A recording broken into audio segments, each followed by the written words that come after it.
A former prisoner transport guard is admitting to raping inmates in his custody. Marquette Johnson is now facing up to life in prison. Johnson was driving through Albuquerque when he raped an inmate in 2019. Brittany Costello reports he took a plea deal today in federal court. It's how inmates are transported from jail to jail all over the country. NBC affiliates in Denver and Minneapolis discovered a dark side to what can happen on those cross-country trips by under-regulated transport companies. There's no more vulnerable custodial situation than this.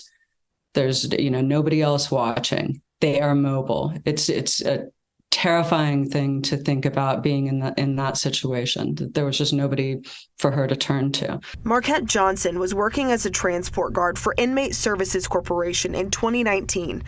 Attorney Laura Schauer-Ives says he picked up her client, we'll refer to her by her initials TP, in Santa Fe, bound for Delta County Detention Facility in Colorado.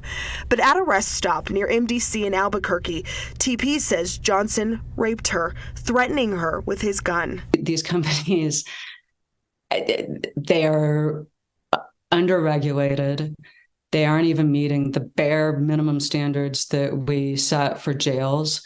And it's never like a punishment or reasonable for a human being to be raped because they are accused of a crime. Monday, Johnson pled guilty in federal court, but TP was just one of close to a dozen other victims who told federal investigators similar stories. 6 women reported their rape after TP's. To identify 11 rape victims from one man, he just worked there a year.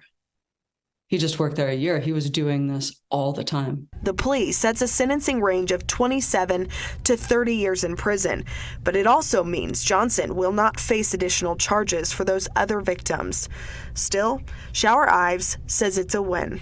They will not have the charges be in their name, but it certainly the 27 to 30 years contemplates that he is a serial rapist. But she says this case is an indication of a much bigger problem, one that needs even more attention and regulation than ever before. In my estimation, these companies just shouldn't exist. This should be the work of the government and actual government actors who are held responsible. Brittany Costello, KOB4.